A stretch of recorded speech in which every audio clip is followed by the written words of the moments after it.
We created this event to bring people together, essentially. We've got a lot going on across our initiative, The Informed Perspective, and we're really passionate, essentially, about bringing people together, creating communities and creating connections. And starting this year, January, we decided to show up in terms of a theme, and the theme for January is support. And with that in mind, we're welcoming along some people who work within the parental care. So we've got doulas being represented by Debbie and hopefully by Spella, who has joined us. Amazing. Spella's winging it then. Spella and Debbie, who are two doulas and will share their experience. We'll hear from them both individually, so they have some time to share with you what they do, what they've experienced and what they're witnessing. And then we'll move to a panel discussion where we'll welcome Nikki, who is a maternal mental health and parent coach, and just to add her perspective. When it gets to throughout, we'd really love you to ask any questions. So whilst Spella and then Debbie are speaking, please ask your questions in the chat.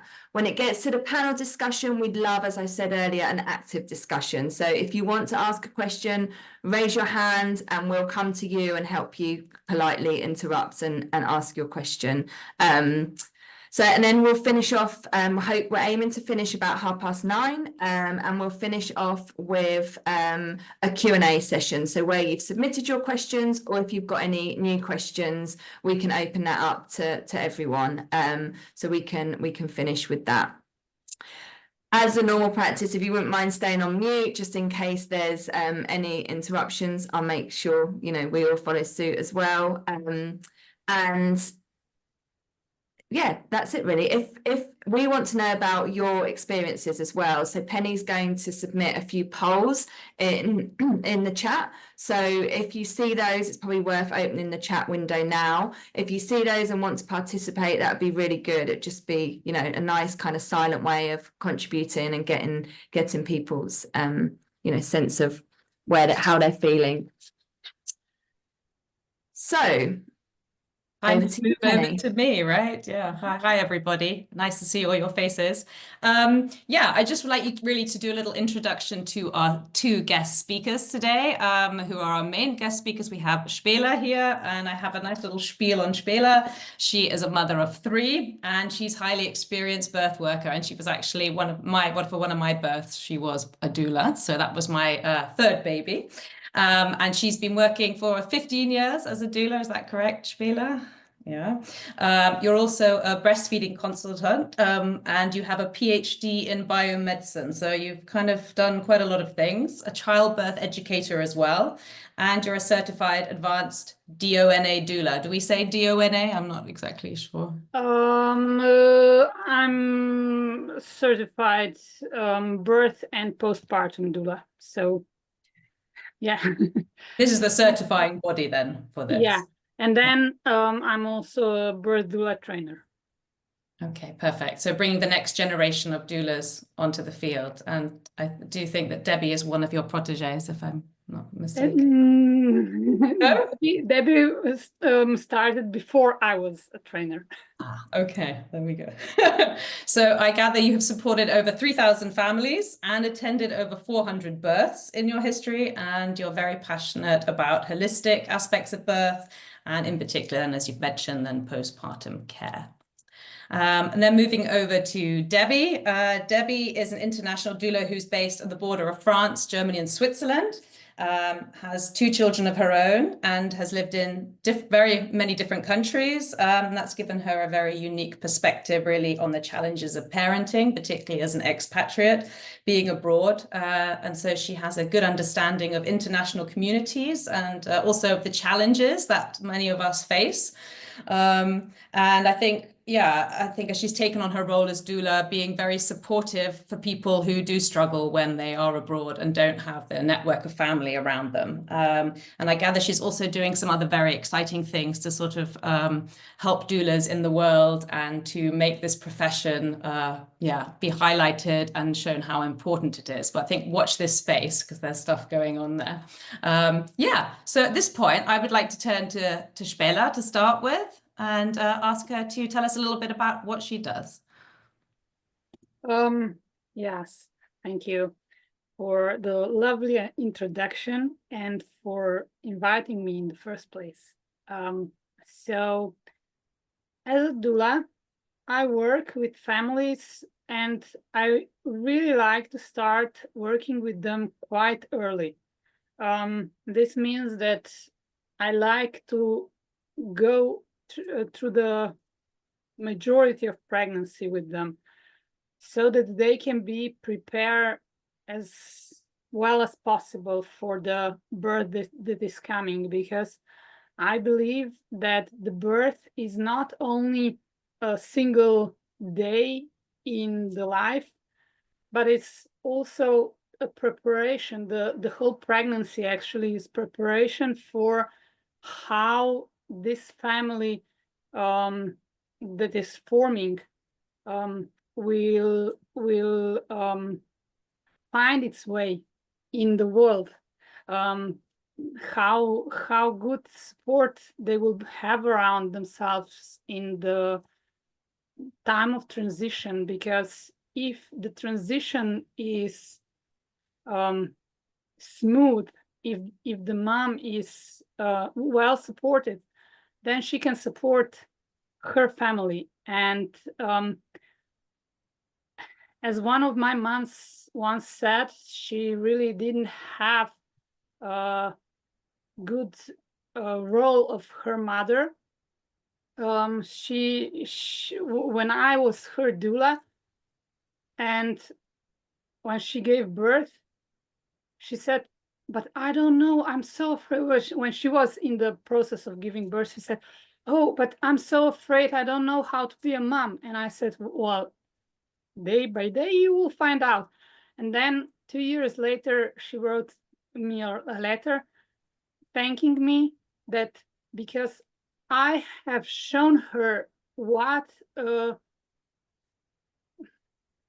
unconditional support looks like, that's why she was able to support her son.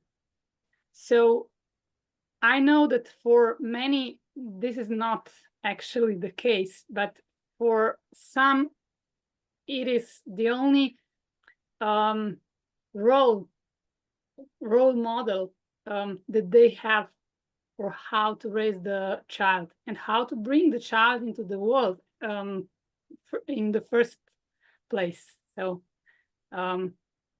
yeah, that's for sure. And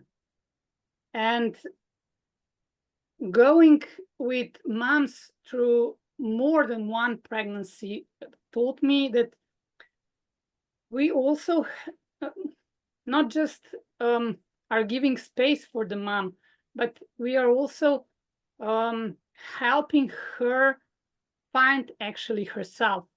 I was working with another mom who, when I first met her, was really scared. She was not talking a lot. She was very reserved.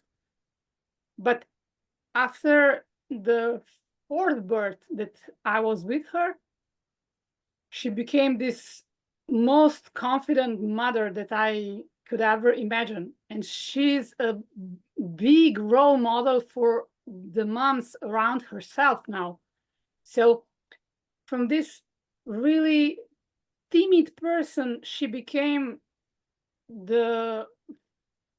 one of the role models also for me, because she's so smoothly going through her motherhood, and her communication with her children is I don't know if I definitely was never this gentle and kind and supportive with my children. I can yell. So in a way, we are role models, but in another way, I always am learning from all the parents that I'm supporting, because also I don't know everything. Can you explain a little bit more about the role of a doula in your eyes, what that actually is? Yeah. In my perspective, I would say that the basic role is I am there for a mom to guide her through the pregnancy, to learn, for her to learn about what to expect at the birth, so she can be more confident when the birth starts. So she can go through the birth without, I will not say without fears, because whenever we go through something that we don't actually know, we are a bit cautious, at least, if not scared. But for her to be as prepared as she needs to be. And then after the birth, I stay with them. So I prepare them during the pregnancy for what to expect. And then at the birth, I try not to be the first person in the room for this mom, because I believe that the father is the one who is actually her support. So during the pregnancy, I also need to get to know him. And of course, they're not so prepared to, let in the strange person who wants to, what is she doing in our, she's not part of our family, she's a stranger. But at the end, I usually find a way that we find that we become a team to support her, so the mother, and so that he's supported, he's not scared, and he can be the best possible support for the mother. And then after the birth, I stay with them for a couple of hours usually, so that the baby starts to breastfeed, and so that this early transition, because okay, we were preparing for the birth and now we have a baby, what to do now? So that also this that they are not scared of the baby, that they start to the baby starts to feed, they see it's they start to falling in love and start to also observe, because in the first hour after the birth, the baby is usually very, very tries to communicate. And of course, newborn, it's newborn, they're all the same, they're usually ugly, and they are what can I do with a newborn? But if we show them how they're trying to communicate, what they're doing, then the whole family gets more connected, and they start to understand how to support this baby, this person, because this is, now it's baby, but in a few years it will become a whole adult human being, and to recognize who this person who's just born is extremely important, because if we just follow the books, we need to do the same with all the babies, but every baby is a different person. So also this aspect of reminding them of what a miracle the baby that they just got is. And then I work with them depending on what they choose. One more meeting or several more meetings. I also am baby massage instructor, so I can also work with them longer if they want. Perfect. So how long in total would you say that relationship is then that you're with the family? Usually about half a year, but I also have couples who come in the last weeks of pregnancy, and we will only work for, I don't know, 3-4 weeks before the birth. And for me, what is interesting is that very often the connection that that is built in this period is the same, no matter how long the work we do together is. Because I think that the miracle of birth is the connection that stays with us forever. Yeah. And you mentioned something about that previously when I spoke to you about how sort of giving the moment of birth is when that support also begins within the family. So that's when the good connections, if you have a good start with the baby, that makes a big difference. Yeah, if you have a good start with them. So when you have a good and calm beginning, then this is the foundation. The mother is satisfied, she's happy, she can enjoy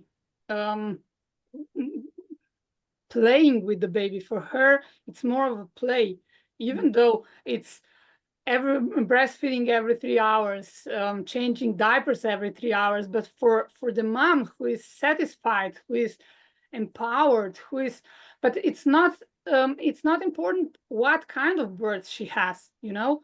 I had a mom who actually she had previously 3 natural births, okay, and for the 4th birth nobody knows exactly what went wrong, but she needed to have a C-section. And at the end, she said, "Oh my God, this was the best birth I ever had." And I was like, "What? We prepared for a natural birth, and now this is the best experience you had?"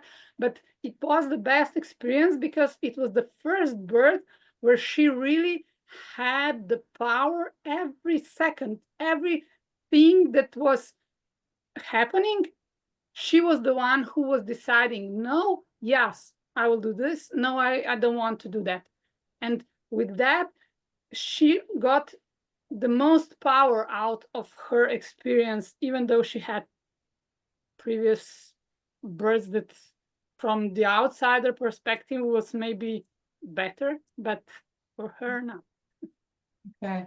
And sorry, Stella, just to clarify there, just to make sure that we've understood correctly, that client, that mother that you spoke about, she'd previously had cesarean births and was planning. No. She previously had natural. She previously had natural vaginal births that she was quite satisfied with, as we were talking about them. But when she had the last birth with the cesarean, it was the most empowering experience for her. So it's not our job to judge, it's just our job to support. And with the support, she can have she can gain the power and the confidence to be the best possible mom for the child she's bringing it into the world. Yeah, and I think that's really important that a doula, in my experience, is someone who carries your rights and what the mother wants forward, right? So you know in advance what the mother wants, and then when you're there and the birth, if the mother can't talk about it, she's incapacitated, or it's too much pain, or there's chaos with the doctors, the doula's in your corner, will make sure that she tries to get as much as the plan that she wanted as possible, right? Yeah. I think that's really strong, really powerful. Yeah. I think it's fantastic. For me, it's fantastic to hear that perspective as well, because I had 2 cesarean births for different reasons. And it's nice to know that support encompasses, it's often because it's such a holistic concept and wider than, just the birth. You think, oh, well, cesarean, that's my choice. I've got that control. I kind of maybe don't have the right to ask for the support of a doula. And I think to open up that and to use that example and to open up the conversation, saying that actually it's more than just the birthing experience. It's that pre, during and post care, even if it's the immediacy of it, even if you're only working with them for a few weeks. So I love that example. I also worked with a mom who specifically, she knew that because of the position of the baby, she will need to have a C-section. So she didn't have a choice. And she came to me, and I was surprised, because usually moms who want to have natural, as you said, who want to have a natural birth, wants to have a lot of support. But she specifically came so that we can prepare her for the best cesarean birth that she was able to get. And also she was incredibly empowered by her birth. And she actually was able to persuade her doctors to have the music that she wanted in the birthing room, and to have the to help the baby to actually push with her belly the baby out, which is not usually normal here. So it's called gentle cesarean, that in our country was not done before. And when she came out, the doctor came to her next day, and he said, oh my God, this was the best C-section I ever had, and I'm working for 30 years. So also for them, it's a different kind of experience, just by being prepared and by being more calm. Maybe not talk about, I don't know, football or something unrelated, or politics, even worse, but to actually be present and think about what this mom wants. Okay, let's support her the best we can. Absolutely, yeah. And what I wanted to ask as well, Spela, is as a doula, you've got a very, you've got a privilege really to be able to be integrated in families in a way that most of us would not have in our lifetime. Are there things that you see within society that have changed in the last years, or anything that you've picked up between the way things are heading, whether you have a bigger role in certain areas, or that your job is changing as a profession? I definitely saw big changes during the COVID restrictions, when moms didn't have any support. And it was really, really difficult to watch. And I don't think that we are quite in the same space where we were before. I don't know if we ever will be. I think that, not only in the cities, but also in the villages, the support net is falling apart, because people everyone is going to work. They're not at home anymore, and the time is not, they don't have time. Usually the grandparents were very involved in the raising of the children. Now grandparents are still working for another 20 years usually. So this is the thing that I don't think it's changing very rapidly, but it is changing. And the thing that is changing very rapidly, as I'm seeing, is the phones and maybe not so much computers, but definitely the phones and the tablets are the problem, because I was just talking to my daughter, who is studying to be a kindergarten teacher, and they are noticing that the children can no longer say some specific like letters or sounds like S, because we usually, so the children are learning how to speak if they are looking at the parents. And the parents are now usually looking at the phone instead of the child. So the child never sees how the parent is pronouncing correctly the words. So instead of 10% of children going to the specialist for a speech, so to the speech therapist, now there are around 50. So this is a huge difference, and this happened during the time that I'm working. Because actually the support system started to falling apart before that, but during the COVID, it was really intense.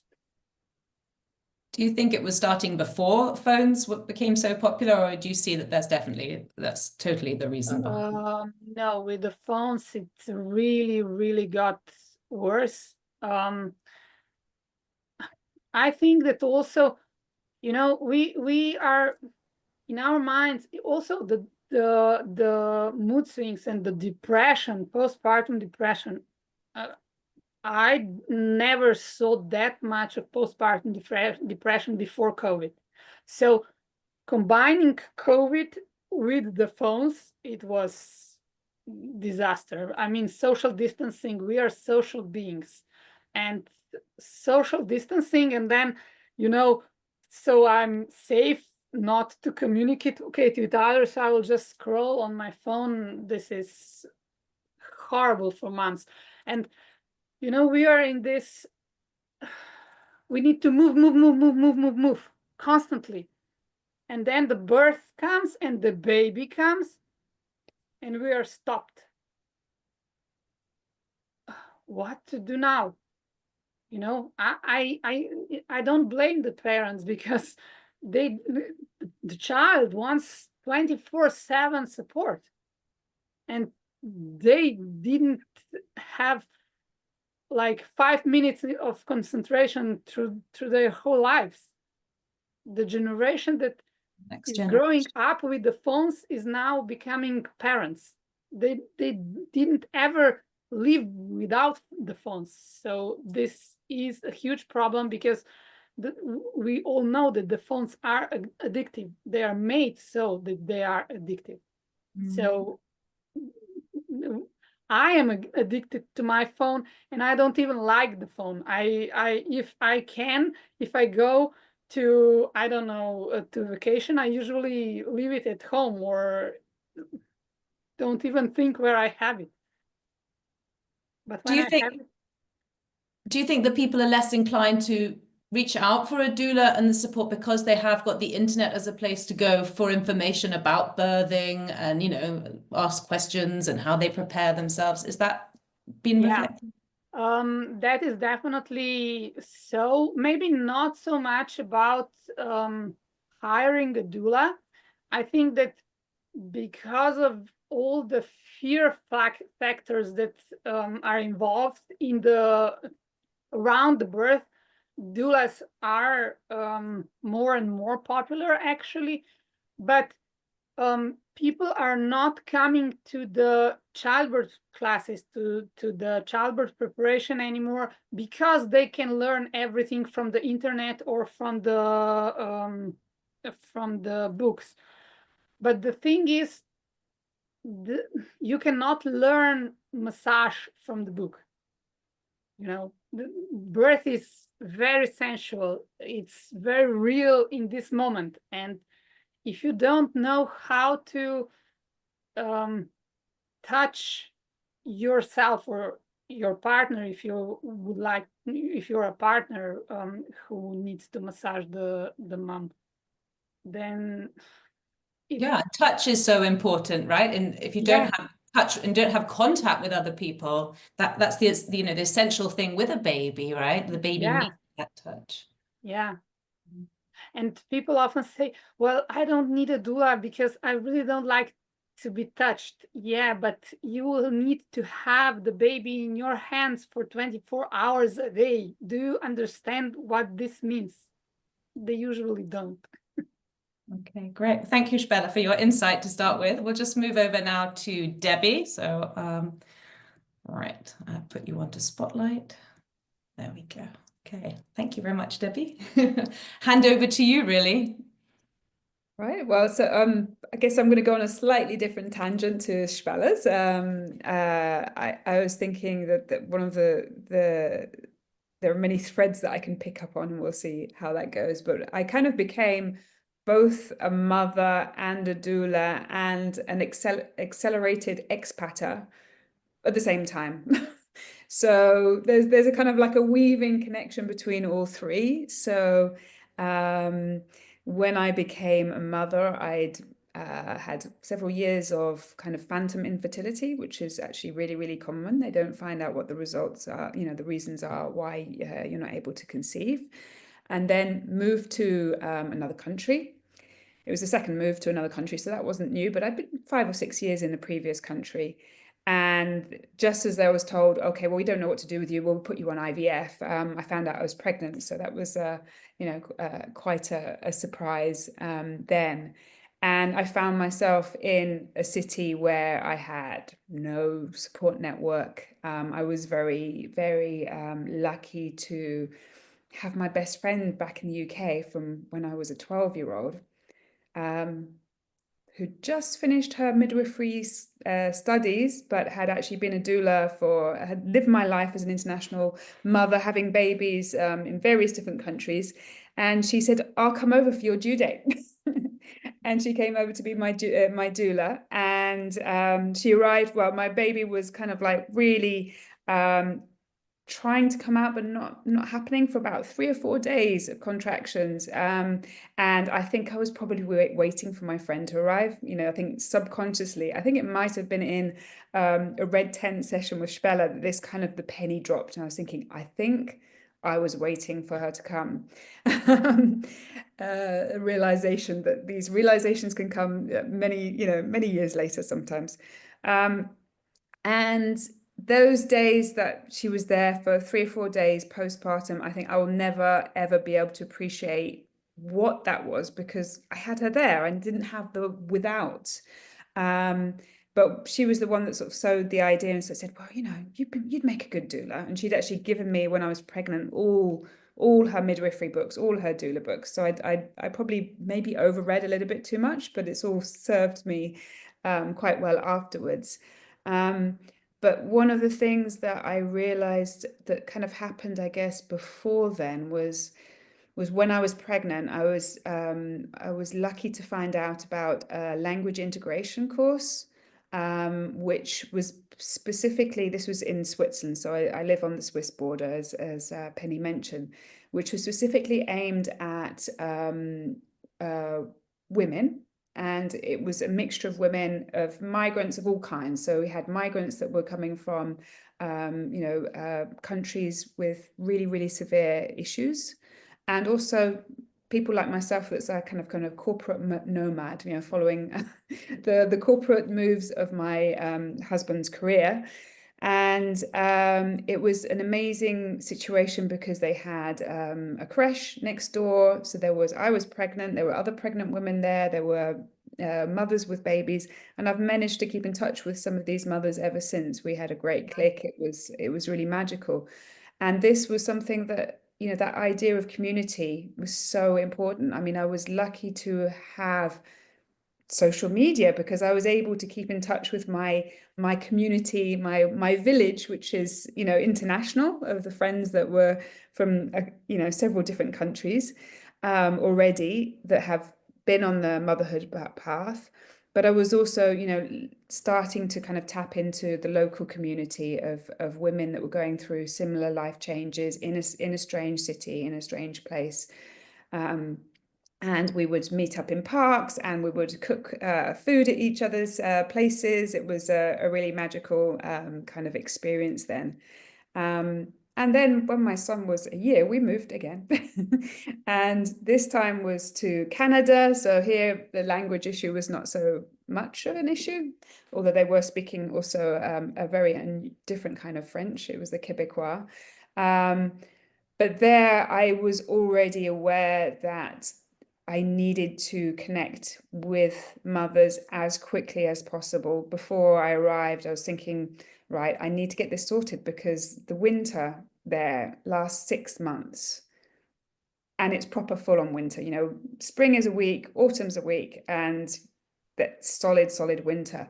And to have a 1-year-old and be in that situation, I was thinking like cabin fever is going to be a real issue. And so I found up the meetup.com app at that time, was really active, and I found, oh yes, there's a group of mums, dads and kids doing activities, and I thought, right, throw myself into that. And at the beginning, it's really hard. It's really hard to say, okay, I'm going to go somewhere. I don't even know who I'm meeting. I don't know how to meet them. And this is where I think the benefits of having, social media, the telephones, it's a double-edged sword, but allows you to sort of say, I mean, in those days, I didn't even have a smartphone. It was really like, but we could text and things like this. There weren't any photos, but it was possible to sort of say, right, well, we're going to be in this place at this time. And I think, having already been expated twice, well, at least, I was aware that, you've just got to kind of also say, well, can I be satisfied with my own company? As in, can I just say, I'm going to go somewhere, maybe nobody will turn up, but I'm able to say, well, that's okay. I'll find a cafe. I'll enjoy that. I'll be at this market, be at this park. Nobody turns up. That's okay. We'll see what happens. And one of the things kind of related to that is that thing of sort of saying, well, that need to meet other people also means that every time you are an expat and you move country, it's almost like you're being reborn every single time, because all your environmental cues, linguistic cues, if you've got different languages, cultural clues, because you can be in the same language and have very different kind of cultural kind of backgrounds, that they're not there. So you have to kind of not reinvent yourself, but you always have to start from scratch. And having that with children involved and raising your family as well is a huge jump. And I think that's a really hard thing to navigate, because you kind of lose yourself often. You're kind of like, who am I? Because my reference to who I am is often related to the people that I socially connect with, and suddenly find that the only people that are your possibly very small child and your partner, who might be working quite a lot, if that's the situation you'll find yourself in. And I think this is where finding your community, your village, using the fact that you can have that remote village to kind of keep you going when things are you're not yet stabilized, making sure you reach out for kind of your social networks that reaffirm who you are, your friendships from before, but also to sort of say, okay, where can I find, and I remember going to the parks in Canada, and that was actually really difficult because although they have quite a long maternity leave until a year, afterwards I was only really with nannies, and they often didn't want to talk to me because they were like, I was the kind of the mum, because my son had gone, you know, was over the year, and I'd lose my friends as they went back to work. And it was quite difficult, that, because it was like, okay, where do I find that? But again, it's kind of using the resources, like where are the baby friendly cafes? Where are the kind of little, connection places that are aimed at parents? And sometimes you just need to invent them yourself. So it's kind of like saying, okay, we meet up a couple. It's like, right. And this is what happened for my winter, was we managed to kind of get a few like-minded mothers, and said, right, once a week, we are going to go and brave the snow, brave the elements, and meet up at one of our houses. And that kind of kept us going. It was that one day a week where we would get out to see each other. And I think that's important to kind of think about, firstly finding where to find that community, and also sort of saying, well, okay, I'm going to be courageous and brave and try to sort of say, well, maybe it won't work out, but let's see, and being kind of optimistic and positive about it. Yeah, absolutely. And I think even if it's just once a week, that is also, even that is enough, because it's something that you're going to look forward to. It's a beginning, right? For sure. But I do think as an expat, when you don't have your family there, you need somebody who's going to check in on you almost, right? If you do have problems, it's good to know that there is a network somewhere who's like, oh, something's not right with Debbie, I need to check in on her, and vice versa. You would be doing the same for other people. But getting to that sort of intimacy as well as an expat is often faster, I would say, right, than the regular world. I think it's a really nice, when you were speaking, Debbie, it's nice as well, like what I was thinking, my own experiences, not as an expat when I had a child, but going from the role as my professional role to then the role as mother, and then looking around and thinking, where are my people? Like my friends might not have had babies, like, similar experiences of having to open your eyes essentially, and look and ask for help and make those things. So how did that transition into you becoming a doula, and how were your experiences essentially starting to support those communities that you sought out and became a part of? Well, I think part of it was that in a way, it is a kind of strange bubble, the expat, because it's very often that it's difficult to find a job at the same time as your partner, and you can end up spending more time, being with your small children or your family as they grow up, and that kind of seeing each other and going beyond kind of differences that maybe if you were living in the same place all your life, you'd be like, I'd never identify with that person. But the actual motherhood kind of scenario where it's like, I know what it's like, and you know what it's like when you haven't slept all night, or there's spit all over your shoulder, or there's all this kind of things that becomes a very unifying, that kind of common shared humanity can be like a very powerful thing of unifying people from different backgrounds. What? I think do that, then have a shower, and then go to bed, okay, and sleep. So turn off the computer now, and that's enough of that, because you won't be able to go to sleep. If I could just remind you to mute your microphone, that would be great. Thank you. So I've lost my thread now. Coming towards being a doula, well, part of it is the peer support. So you find you are kind of doulaing each other.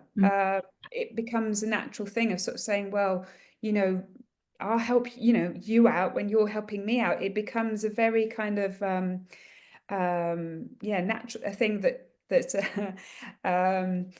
kind of grows out of the situation. And then also the interesting thing of having mothers that are slightly different stages, especially within the first year, because the accelerated growth of babies is so fast that even a mother who's like a month ahead of you, I say, in time-wise, their experience of what they've gone through will already inform you of what you might be expecting and what you might see. So there's already a kind of a very wisdom, right? Yeah, and it's a very kind of organic thing that happens within social context. And of course, that's what's important, is is again, it tends to, you can get a huge amount from remote sources. However, being there live, there's nothing like it, because being humans, we are, as Spella said, we have this very sensual kind of context of like the smells, the gestures, the small things that are happening kind of around you. It's much deeper, and for example, when it comes to things such as you know, it could be transitioning to weaning and deciding, okay, well, how do you do that? Are you, you know, working with purees, baby-led weaning? You know, what's going on is like, oh, seeing that happening, or it could be the breastfeeding. You know, actually seeing other mums doing it live. It's like, okay, well, it's not just like, you know, it's hard to be told that from a book, just like the massage. It's like, and then seeing other people do it and how they manage that in certain social situations kind of can give you the confidence also to sort of say, okay, well, yeah, everybody becomes a kind of like a mutual inspiration, and we can all learn from each other. Just as Spella says, we never stop learning. And that's one of the beauties of kind of social interactions. We can take that as a real positive thing that kind of constantly builds on itself. Yeah, and very kind of nurturing as well.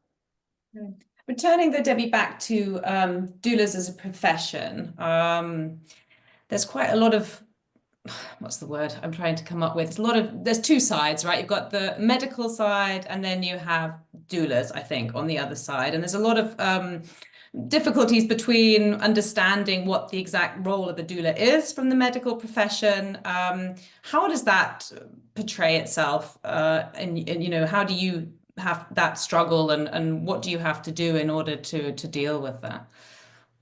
It's a good point, because there is a lot of lack of knowledge generally in the general public about what a doula is, and it's like, oh, you're a kind of midwife, and it's like, well, yes and no. We hope that all midwives have very doula-like kind of sense of care and people skills and interpersonal skills. This is really, you know, core to it. And I mean, I've represented my organisation, because I'm one of the volunteers along with Spella in the European Doula Network at the World Congress of Obstetricians and Gynecologists in Paris a couple of years ago.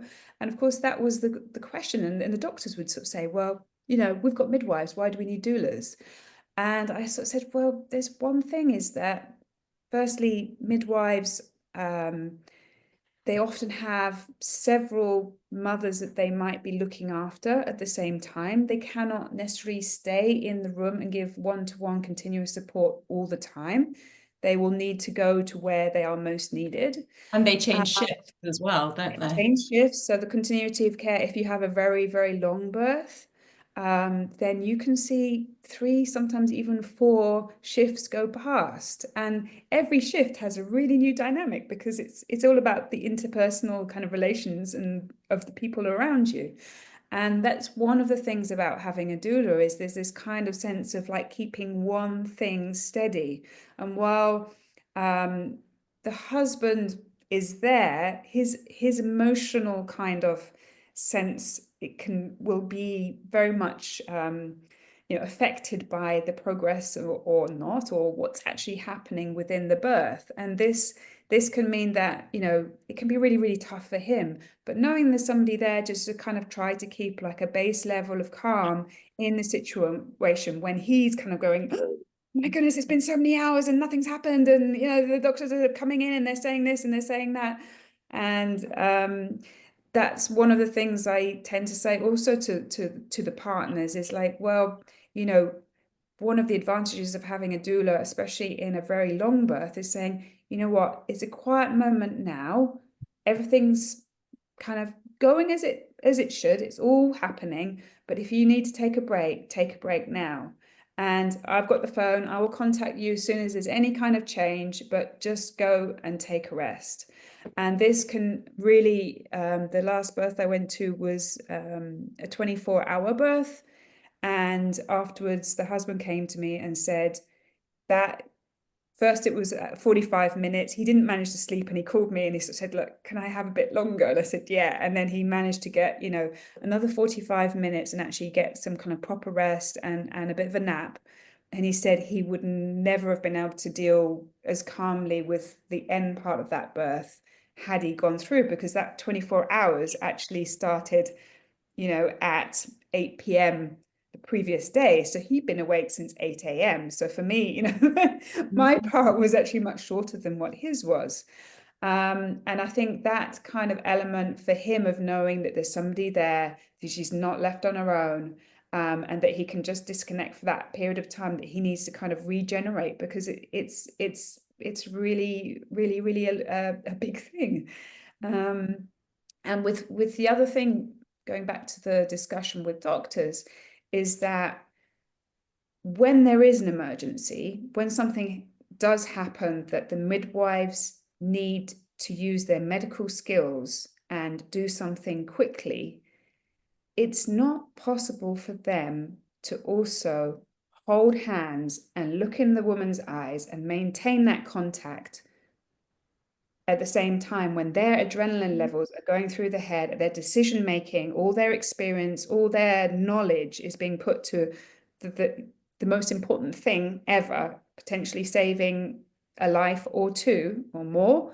Then this is the point with having the continuous support of a doula, is that we can be there and we can continue, keep that eye contact, work with the breathing, keep that physical contact if that's what the mother is asking for. And I think that's a really big difference to say. And then the kind of doctors go, yeah. So potentially then it's having the doctor, the midwife then, and the doula would be the perfect setup. Is that correct, if I've understood that right? If the doctors needed to be there, I mean, it tends to be that the doctor will not generally be in the birthing room until there is something very significant about to happen. I mean, within a midwife-led kind of situation. Obviously, it really depends, and this is where Spelle will be able to give more commentary on that, on where you are in because, and even which hospital you're in. So there's huge variance and variety of different setups for care, maternity care. In some countries in Europe, even though a midwife is supposedly written into the laws of the country, they don't actually exist. They've never been trained. So there, you know, it's yeah, it's a big story. That's another level. It's just so wonderful to hear, like the lasered focus support and that continuity, like that really, for me, you know, understanding what a doula was before, but just hearing you talk is like, that is such an undeniable benefit. And it's just really wonderful to hear it being discussed. Yeah, and you're really lucky if you get the chance to have a doula, for sure. Because it can only be, you know, enriching your birthing experience, for sure.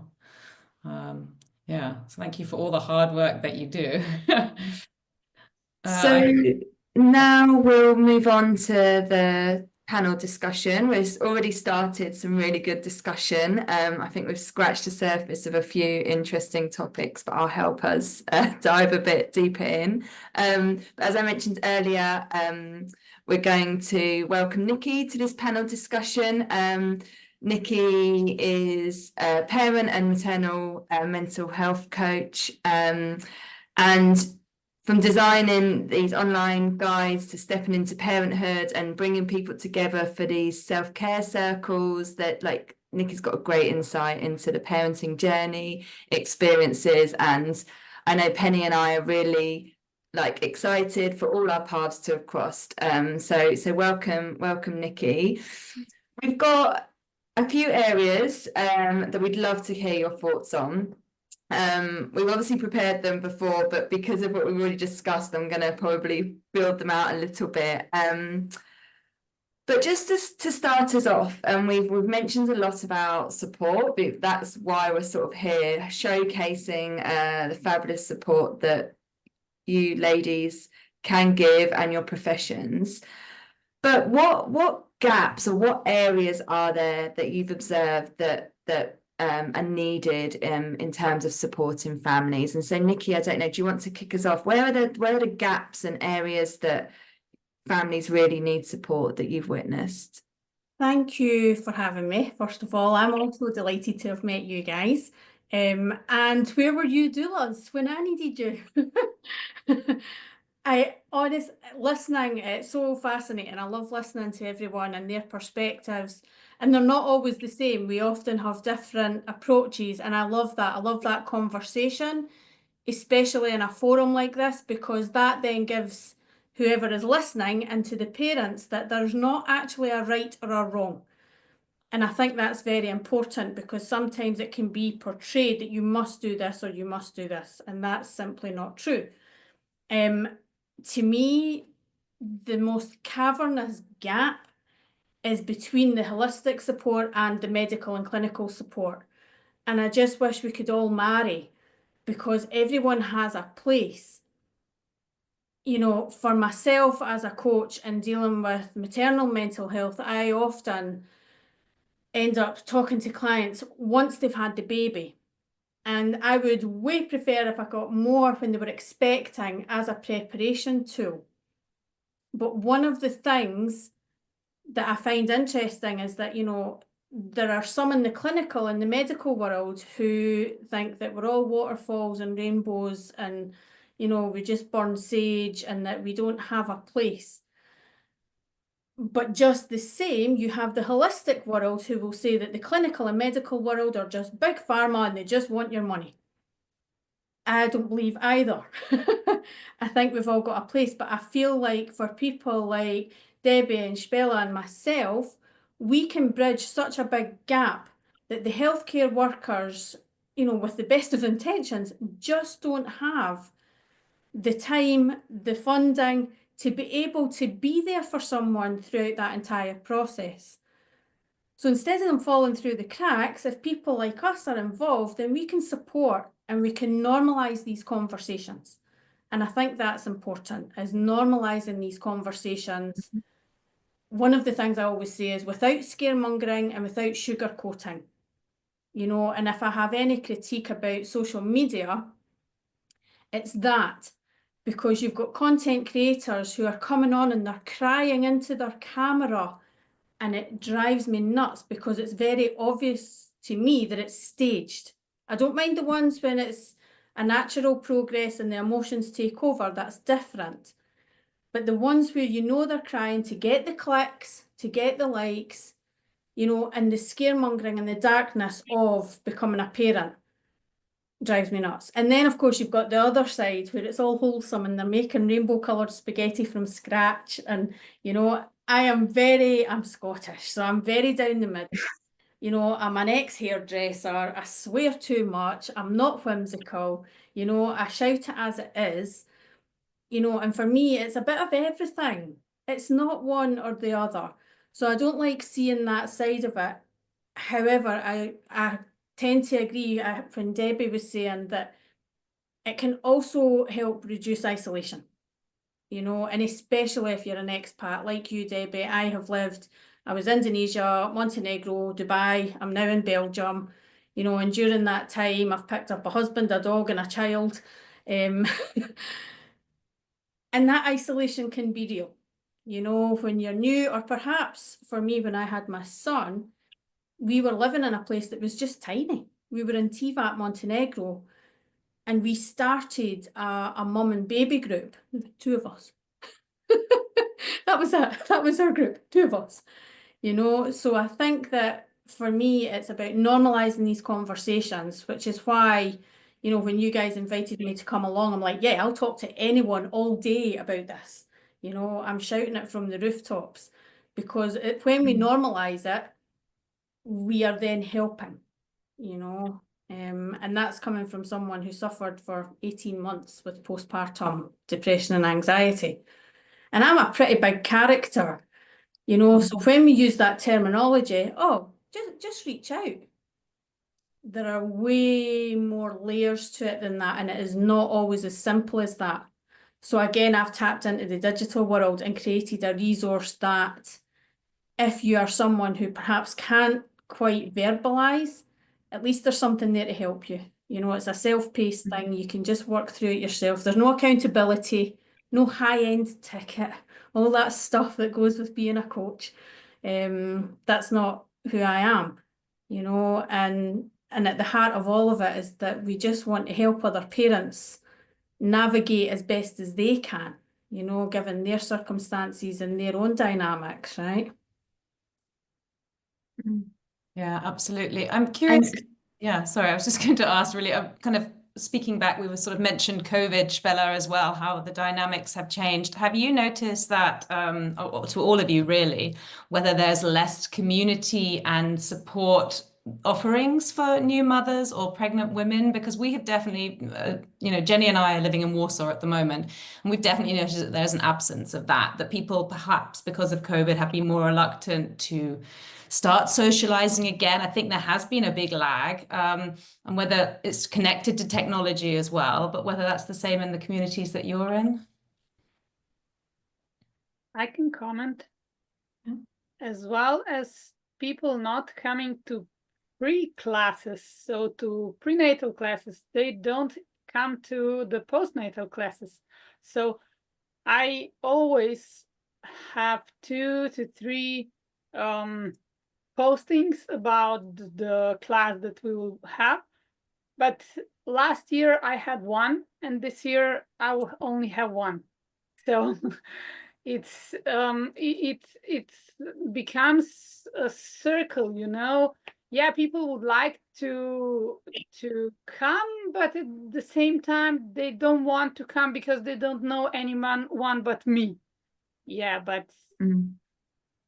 it's a double-edged sword, isn't it? It's a double-edged sword, because I think that we are now in a time where there are more of us, you know, who are providing services like this. There's definitely more awareness around birthing and the challenges we can face. But I think sometimes because of that, people have almost disconnected a little bit, because they're just like, oh, it's another doula, it's another coach, and they're not really understanding the value that can be found. But I think that comes from, unfortunately, there are many out there who have jumped onto this because of COVID. They've retrained, but their ethics are maybe not quite the same.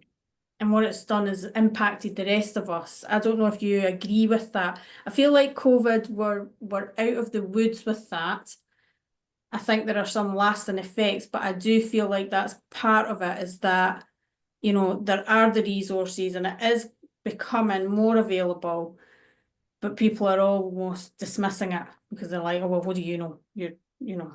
Is it also potentially because people have got more cozy being at home online, you know, rather than showing up in person? And actually, you know, I think they say this about the younger generation, my teenage son, for instance, that they're actually frightened to meet people in person, you know, they haven't developed necessarily the right emotional skills that you need to have the courage like Debbie did to sort of say, I'm going to reach out and just go there and whatever. I wonder if that also plays a part. Yeah, I think that definitely plays a part. But as Nikki said, also there are more of us. And especially there are so many things. When I had my children, there was nothing.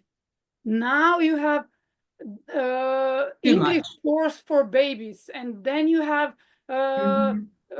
movement hours, and then you have the massage, and then they're so overwhelmed of what to choose, and they don't understand often what is really good for them. Because I always say, no, mom and the baby should not go to, I don't know, school, you know. Yeah, they should go to something that is either movement or but the point of meeting is not teaching the baby something.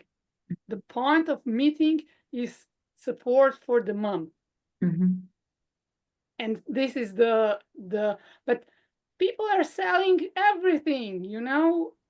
There are so many courses for babies, And then the mom is all stressed out because she has every day at 9 or 10 a.m. she has something with the baby, and the baby is stressing out and crying like crazy. And then she has the depression because the baby is not feeling well. Of course, the baby is not feeling well when he's overwhelmed by everything, you know. So also what to choose, how to choose from. There are moms that never go to anything, and then there are moms who go to everything and it's too much. So I think that depends on the individual, right? That's unique to, I just wrote something yesterday about how we live our lives, and we do live in a world that is faster, and I've just moved from Dubai, and that's on a different level altogether.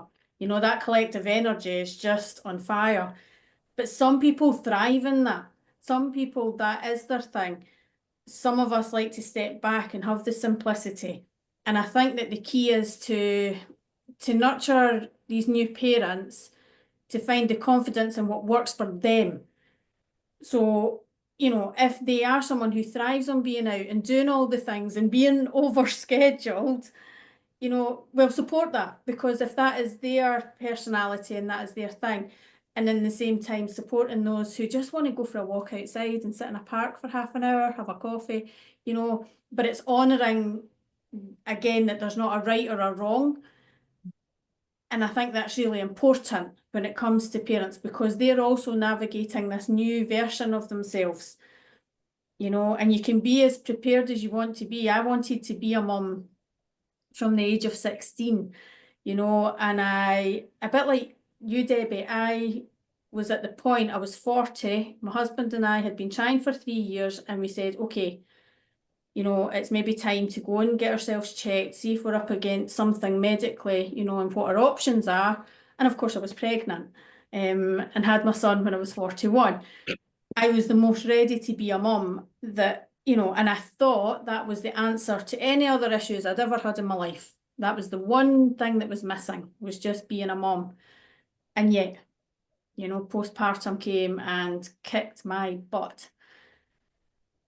But now, because I've obviously delved in there and I understand so many things about myself now, and I'm like, wow, this was so simple. It was right in front of me. I just didn't know it. You know, so it's, I think, finding those unique character traits of parents, their dynamics, their routines, their habits, you know, the roles that they play within their family, and supporting that. What does that look like for them, you know? And there's, sorry, Debbie, there's just so many themes coming together, you know, there's so much information out there and it's so accessible. Yeah.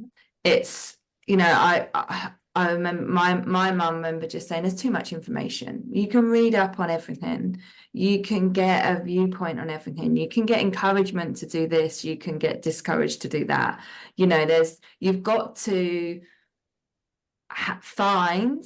build, identify the confidence yourself, like what you need, exactly like you said, Nikki, like what you need. But then I believe that you also need people to do that, and you need that embodied support, be it one person, be it two people, be it different types of people that serve different purposes for you. And you know what we're finding in the wider work that Penny and I want to do is that there's just not these natural opportunities just to go and kind of be with someone and get that gut. I'm lucky that I am very social, and I kind of show up physically, and I've made some amazing connections. But if you're not like that, then I feel like there's not as many opportunities, and people need someone in their ear, someone on their corner, you know, that before it all starts, or you know, or just to be like, actually think about what you need and what will motivate you and fulfill you. And yes, hopefully people have mothers or parents or family that do that, but not everyone is in that position to have that. And it just, to me, really, you know, these support, you know, it's that one-to-one is where I'm going. You can go online and you can read, but actually if you can get a relationship with someone, be it a friend, be it a professional, that's where the real value is. I do think that's really important as well, because I think that when we have family and friends, they can be amazing. But what can also happen is that we sometimes wear a veil when we are talking to those people for different reasons. We perhaps don't want to burden them. We perhaps don't want their advice or opinion because we know what they're going to say, you know, and our grandparents would say, well, we just had to get on with it. And it's like, yeah, I know you did, because you didn't have all these options, and that was good and bad. But I really strongly believe now to have someone that you can talk to and be completely transparent, and just having a safe space to let it out can be so beneficial. So having a doula or a coach or a therapist or a counsellor, you know, like you say, that's just in your corner, Yeah. to be that voice for you, that space where you can actually use your voice really on how you're feeling, not to, you know, accommodate what your mum would have done or what your sister does, because sometimes they're different to how you actually want to play out as a parent. You know, so I think you're right. It's having someone in your corner can have a huge impact. I'm going to have to jump in very quickly because we have Teresa here, who I don't know whether she wants to speak herself or not. She just wanted to add a quick comment, I think.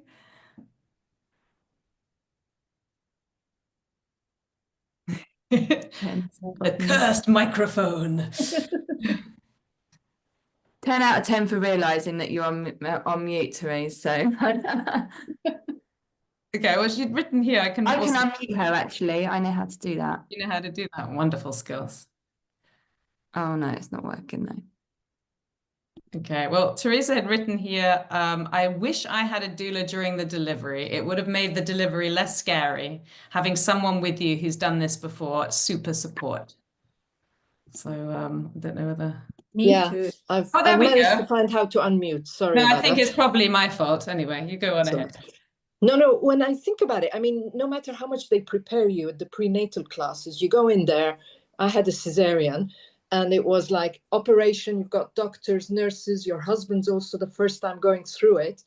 And you're like, oh, we're all like really scared. Whereas if you have someone who's with you, I think, who's been through this, I think it's a big difference to know they can calm you, and you feel more comfortable, I think, because the doctors and nurses are doing their job, but they're not there with you. So I think it's a big help. Yeah, in your corner, right? Yeah, exactly. And then what Debbie said, also having someone the day after, because you get home, you know, I have twins, and suddenly you're like, oh no, the bottle of milk isn't working. You know, one's run out, the other one hasn't. The two of you are like brand new at this. And then I think it's just super. I never even heard of doulas before this, so I wish I had that when my kids were born. Okay. It's really a cool thing to have, for sure. Absolutely. But the first birth I had without a doula was absolutely horrific. My husband ate 3 packets of mini tomatoes and was totally useless. And then I had typically the midwives fighting over each, the midwife and the doctors fighting, and then the midwife changed shifts 3 times, and then they were fighting over cesarean or not cesarean. And when I had my second and third birth, and I had the luxury of having a doula, it was absolute game changer. It was an absolute game changer. At least they had healthy snacks. Yeah, I suppose that's true. But I do remember looking at these 3 empty punnets of tomatoes and thinking, oh my God, it must be really bad. Within like the space of 10 minutes. No, so are they available, like if in Poland? I mean, it's too late for me, but could you find a doula in Poland? Yeah. You have a Polish doula association. So yeah, I don't know, but they're quite big organization. I don't know exactly the number, but Debbie, maybe you know? I don't know the size, but it's definitely very well established in Poland. They've been, so they're definitely there, and there are English-speaking Polish doulas as well. That we know personally some of them. Yeah. Okay. And it's almost that other side of the coin, or double-edged sword, you know, whereas like if you almost do open your mind and then research, that's maybe where you would come across if you hadn't heard about it, you know. And you I think, Therese, when you said about cesarean and the experience, I'd considered hypnobirthing, but I didn't end up doing it, I think because I knew he was breech, blah, blah, blah. But I was like, adamant, and I don't know where it came from, that I was going to have a playlist.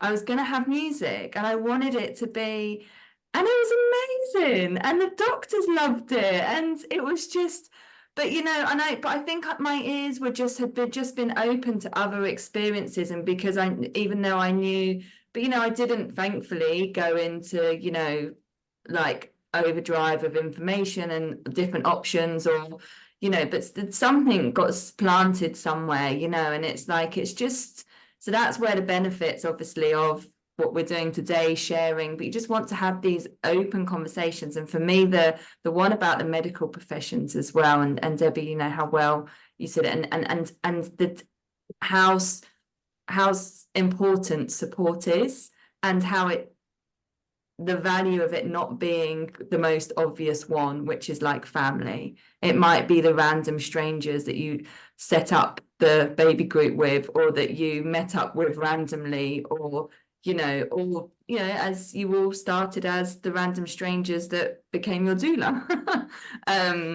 You know, it's, but Debbie, did you have anything else you wanted to add about sort of embodied support and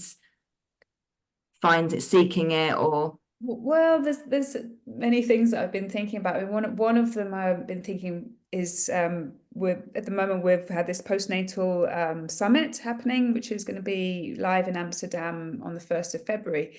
And we had some expert talks, and the one that was focusing on perinatal mental health, she's a midwife in Switzerland, she really talked about mind the gap. And this is this huge gap between what people think having a baby and having the baby, becoming a parent is like before it happens. And also the speed at which you suddenly, I mean, especially if you're working through your pregnancy and suddenly you might have a few weeks at the end, and then that's it. You haven't actually really sat with yourself or made your network, or really got an idea. You've been thinking about your list of like, what do I need physically, and really not necessarily thinking about like, well, there's a whole emotional thing going on here. You know, what's the next stage for me in a social and emotional sense, and that's really, really hard, because we're so disconnected in our society from that. It's like, you know, the whole young motherhood and pregnancy thing is such a short period of any person's life. It's like a little bubble, this capsule in society, that most of the time we're no longer in that kind of transmission of being with birth around us all the time. But that comes from family dynamics too, would you not say? Because, you know, you might have grown up in previous times with the babies in the house, you know, you'd have had the auntie living nearby and the sister would have been nearby so you would have known how to deal with babies, you would have had it around you. Whereas, like you say, it's like a bubble that you suddenly, you know, have in front of you, and you're like, what is this? You know, this is a total foreign thing. And that is part of that change as well. I think even that happens even when you have had that around you. I think there's still an element of when it happens to you, you do go, oh, this just got real. You know, I've got this little person now. And, you know, there's the word matrescence, you know, and the fact that we should or could or would do that bit of personal development before the birth. Because I think if we understand ourselves a little more, you know, and it's so natural. The first thing you do, you're looking at all the cute outfits and the onesies and whatever, but it's like, I think we're shifting from that. I think people are starting to understand that actually, if you can do that bit of personal development first, if you can sit with yourself and your partner, and I think it's really important to highlight that it's not just for the birth mums, it's a family dynamic, you know, and I always reflect back to my own husband when I was on some days pretty broken. You know, he needed that support too. He needed to have a safe space. So again, that's where I think having a doula throughout the pregnancy can really help prepare, you know, the family unit, not just the birth mum, but the family unit as well. You know, but for myself, I've found that now that I started doing the personal development side, I became way more aware of how to meet my own needs. And I think that's what happens when we have a family, and particularly if you have been working, you've been getting your significance met by being in a workplace with colleagues, you receive a salary for your efforts, and all of a sudden you're at home and there are all these different layers that are impacted. So it's looking and saying, okay, how can I meet my own human needs so that I can show up as the mum I want to be? And that was the work that I had to do for myself. But now obviously I share it with others, you know. And sometimes I guess you've got to be in that position to then say, right, well, how can I help other people? You know, I couldn't just walk away and go back to being a hairdresser. Otherwise, it would have felt like it was such a waste, you know. But it is for the dads. It's scarily overlooked, the birth of the family, and I think you put that in my mind, Bella, and the way when we first met, and you said it in when you were speaking earlier, like it's a family like creation. That, you know, the day, be it your second child or your third, you know, that's still adding that new dynamic, and it's sadly often probably overlooked. Yeah, I mean, it's also Nikki already started to say it, but when you become a mom, you like in the puberty, you know, when the puberty hits, we actually have a rush of hormones through our body and we change. And when we become pregnant, we again have a rush of hormones through our body. But then we, you know, what our mothers and our grandmothers did was they just did the same as their parents did, and everything was okay. Now we have a lot of not so much options, but so much knowledge, and you know, for some things that they are not right the way they used to do it. You know, it's and then it's very difficult to sometimes connect with your own family, even if you live near them. It's hard to connect with them because they judge how you want to breastfeed. Why we never breastfed? It's normal to. Why do you complicate? Or why do you want to do it like this? Why do you? And then you need to find a, like Debbie said, you find a network of people who can do it similarly than I'm thinking about. Because if I want to carry my baby around and my mother is convinced that this baby will be so spoiled if I'm carrying her around all the time. But then the baby is 2. Oh, she's the most beautiful and she's so confident. She's so cute. Yeah, of course, but she's so cute and confident and all of that because she was safe for the first 2 years of her life. So yeah, she can be confident now. But you know, you are judged for everything that you do differently. So this is also one of the layers. And then, of course, as also Nikki said, when you are in your job, you're validated every single day. You know, you do a good hair job, or you do something else that is very, you know, oh, all the people are satisfied. I was a scientist back before I had my children, so I prepared, I get the great results. I had a paper out. I was such a I'm going to have to jump in, Spela. I'm so sorry, but I think we're about to tick out of time. So I just really wanted to thank you all so very much for taking part today. Thank you, Debbie and Nikki and Spela. It was really, really insightful. We would love it if we could share maybe with you the results from the poll later. And if you want anything, you know, other material, we're going to probably upload some of the bits from the meeting. And would love it if you check out our website, of course, and subscribe to some of the stuff we're writing and get involved in the discussions as well, because that would be super great.